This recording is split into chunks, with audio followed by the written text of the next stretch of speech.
mouth breather. Lying here, having difficulty sleeping, and as usually happens in these cases, my mind wanders through philosophical questions, and I came up with a pretty good one, in my opinion, that seemed worth getting into. So it's not a question so much as a field of inquiry. So I was thinking about the concept of God and the rather childishly foolish conception that the creator of the universe could be a being which is recognizably similar to a human being. It's a very naive and sort of silly way to look at the cosmos, which does not hold up under scrutiny if you have any fairly significant amount of knowledge about science. Now, I have issues with the scientific worldview as well. I don't advocate going 100% towards the approach taken by modern research scientists who refuse to believe the truth of anything that has not been submitted through a peer-reviewed paper in the university system. That's going too far in that direction. So the search for truth can be conducted in not systematized ways.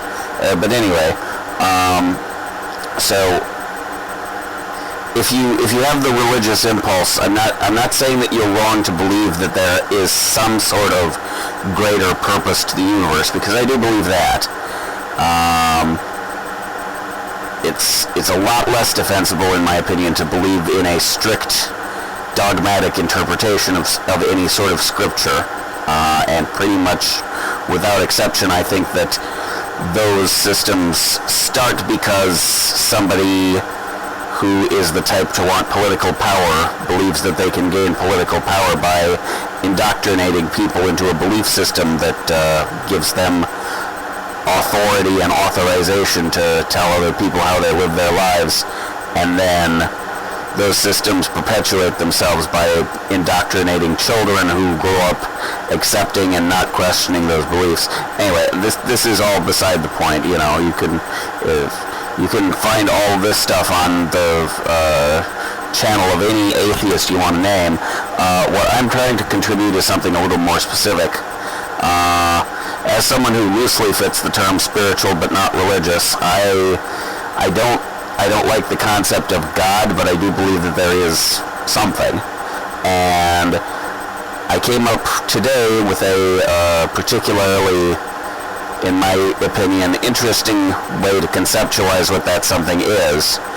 And basically that is that God is not an old guy in a white robe floating among the clouds. God is the best simple term that I can come up with is a teleological force. So a semi-sentient sort of pattern of not energy so much as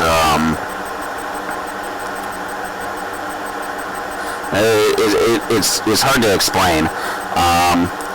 When I was younger and going through a neo-pagan phase, I was extremely interested in the idea of the Roman goddess of luck, and so luck is a good example of the kind of thing I'm talking about. It is not a physical thing. You cannot have a box full of luck. You cannot save your luck up and use it later, although certainly gamblers might argue with me on that one, but luck is not a real thing. Luck is our term for the collection of processes which are more scientifically viewed as probability.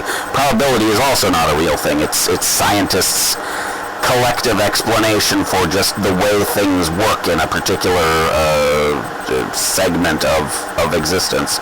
So luck, probability, and God, these are all the same type of concepts, which are not exactly real things, but are measurable by their effect on the world and can be usefully talked about. So God as a teleological force is the explanation for those mysterious aspects of reality which allow existence to be possible at all, and allow existence to transform itself in ways that will ultimately be beneficial in some sense, whereas, based on what science can tell us about the way the universe works, you kind of just have a collection of cold, dead matter and just atoms and molecules warring along like a big complex clock, just doing what it was programmed to do at the dawn of time. There's not much room for the human equation in that worldview. So, and particularly relevant if you look at the laws of nature and the behavior of animals and so forth. We could have had a planet that was just bugs, and for millions of years, according to the fossil record, we did have a planet that was pretty much just bugs, and then some amphibians and some lizards and so forth and so on. Lots of dumb animals, and then nothing even vaguely resembling us, as far as we can tell. And so we've come along and in a very short time made the universe a whole lot more interesting than it ever used to be.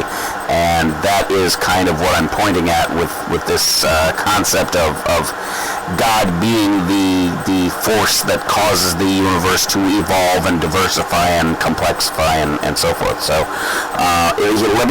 let me point out a specific example, and hopefully this will make more sense than my usual vague ramblings up to this point have, because this example is really what I wanted to look at.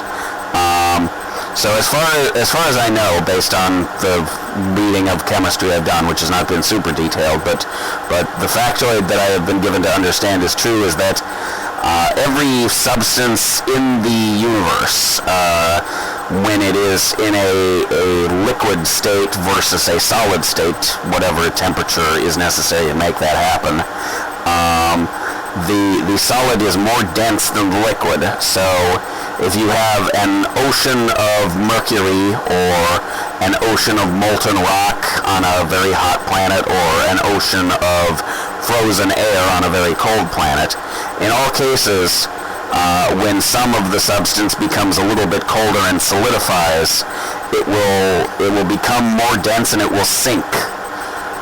So if you have a planet covered in an ocean of ammonia or whatever, then slowly over time the ammonia is going to freeze at night and sink to the bottom of the ocean, and then during the day, when the sun's rays are falling on the surface and heating the ammonia up, that heat will very quickly dissipate back into space at night. And so whenever there's a particularly cold night, that layer of frozen ammonia at the bottom of the ocean is going to get a little bit thicker, and there's basically no circulation. There's nothing to keep the to regulate the temperature of the planet in such a way that it can actually sustain whatever form of life could theoretically evolve on a planet that had an ammonia ocean. Who knows about that? But anyway, so as I said, every substance that I've ever heard of pretty much works this way, with one exception, and that is water. So we live on a planet whose oceans are water, and water is as far as I know, one and only substance where it freezes and it becomes lighter.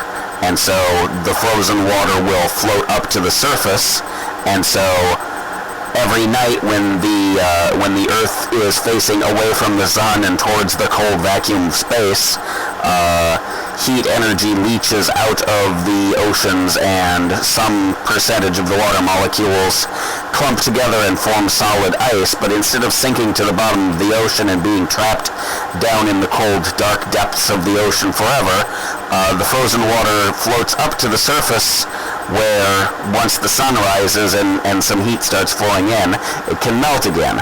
So the fact that this is a vast oversimplification, but the fact that water floats when it's frozen, and thus has the ability to be exposed to the sun and thereby melted, is basically like the number one reason why it is possible for life to exist on the planet Earth is the fact that water breaks one of the big cosmic rules and behaves unlike any other substance. And so if you're going to identify what God is, then God is that force which creates little exceptions to the normal rules of reality like this, and thereby makes it possible for things to happen which otherwise just could not happen.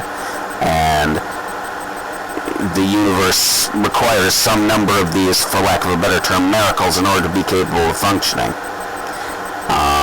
So the scientific method cannot really explain how that comes in, and the concept of God or some other, spirits or whatever you want to call it, that helps to fill in those gaps that science is not really good at answering. And in my opinion, that's what it's for, and if you only use it for that, it's good. When you use it to indoctrinate children, that's not so good. But anyway, those are my thoughts for now.